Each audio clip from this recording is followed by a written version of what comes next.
Hello everyone, my name is Andrea Vela and I am an ambassador for the Great Lakes Bay Hispanic Leadership Institute. I am going to read a story for Hispanic Month, and I have the neighbor boys that have volunteered their services so I can read them a story. And so I have Mr. Bryce here. You want to say hello? Hi. And Jordan. Hello. So I picked the book for Hispanic Month, Listening with My Heart. It's by Gabby Garcia. And usually when I pick books, I like to pick books that have a moral to them, so that way the children have something that they can resonate to, learn from, build, and hopefully, they can use it in their everyday life and in this world. So we're going to start with Listening with My Heart by Gabby Garcia, and it's a book about kindness and compassion. So we have to learn how to love ourselves and show compassion for ourselves. So I think you'll see once we read the story, it's a beautiful piece. So I'll start with this. All right. Esperanza's tummy fluttered as she practiced her lines on the porch. Today it was the class play. Waiting for Mama to walk with her to school, she paced back and forth as she spotted a heart-shaped rock. You know what, you guys? And I found a heart-shaped rock just like this. It's almost close. Is that kind of cool? Well, yeah. Can you hang on to it? Kind of like this one. Yeah. But not really.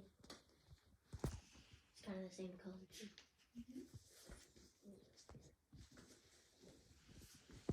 Esperanza picked it up and showed it to her mama as soon as she stepped outside.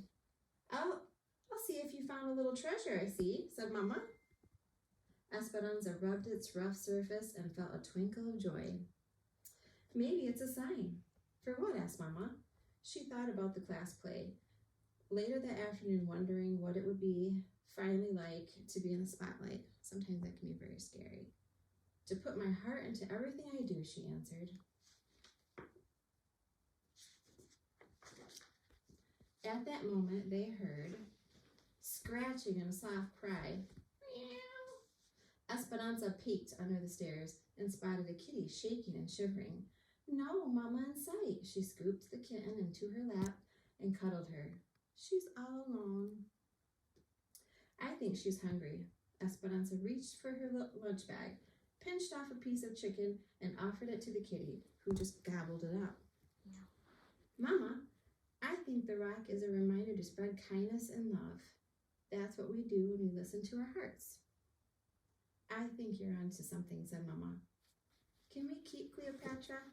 It's actually Cleocatra. Please, she asked Esperanza, who had already came with the kitty. Queens are always welcome at our home, said Mama. If she's still here after school, we'll take her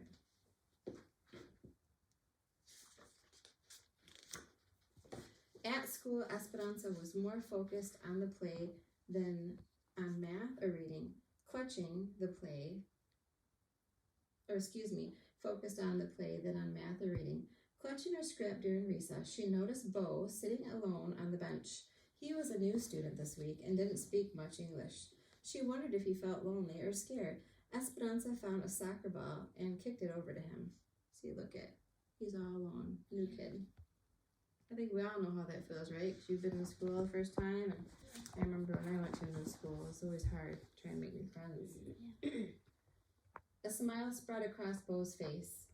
He stood, popped the ball into the air, and then bounced it between his knee and his head a few times. Dude's got moves, thought Esperanza. They spent recess giggling and making up hand signals. See, they became good friends. Afterwards, Esperanza borrowed Mrs. Owen's English Vietnamese dictionary.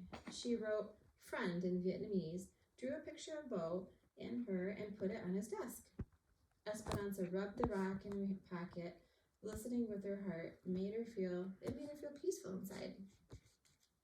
Isn't that cute? See, look at.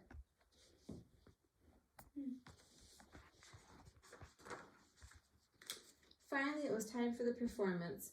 It was too late for Bo to be in the play, but he stood at Miss Owen's side as a stagehand. See, he's kind of in the back scenes watching. Yeah. Excitement bubbled as Esperanza awaited her cue. Esperanza walked on stage.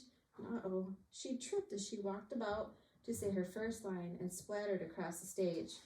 When she got up, she forgot her lines, so Mrs. Owen whispered them to her from backstage.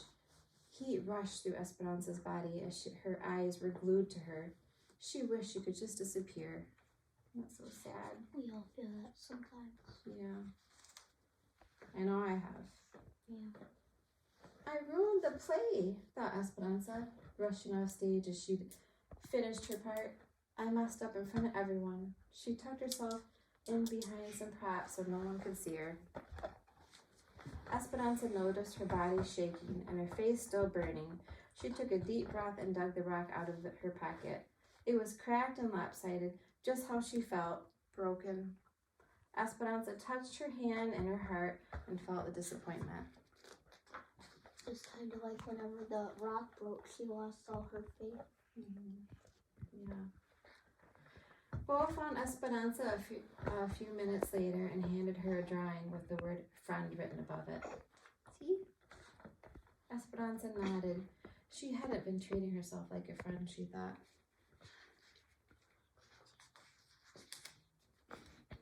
Esperanza realized this wasn't her first time she'd been unkind to herself. At the soccer game last weekend, she missed the ball that swished by her head, and they lost the game. Nice work, a player from the other team yelled as the others laughed. Esperanza thought she'd let her team down, and she was the worst soccer player in the world. Thinking those thoughts made her feel worse.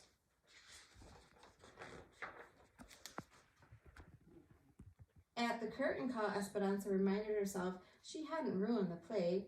She had an accident, and accidents happen to everyone. Right, guys? Yeah. So listening with her heart wasn't just about giving kindness and love to others. It was about giving it to herself, too. Right? Yeah. I can be a friend to myself, thought Esperanza. When Esperanza got home, she focused on her favorite things. She zipped down the hill on her bike, then spent the afternoon painting at the kitchen table. She also got the hug she needed from Mama, because we all need to feel loved. And some cuddles from Kuya Katra. See? So again, the book's about compassion and loving yourself. So some days, they kind of stink is what this book says. Not everything will go your way you want. You get upset. When this happens, you can pause, take a deep breath, and practice listening with your heart. You can. And name what you're feeling inside. Whenever you feel it's okay, listen to your body. Notice the sensations you are having. Pay attention to your self-talk. And are those words supportive and understanding and mean or rude? So you gotta ask yourself, do you have negative thoughts in your mind, or are they positive? Because if you beat yourself up, you just break yourself down. So you have to learn how to build yourself up with positive thinking and words, right? Yeah. So when we treat ourselves with the same kindness and understanding we'll give to someone we care for by acts of kindness, but to ourselves, then we are practicing self-compassion. So that's really the gist of the book, and I hope you guys enjoyed it. Again, it's called Listening with Our Heart, and it's teaching us how to love ourselves and be kind to ourselves. And that's it.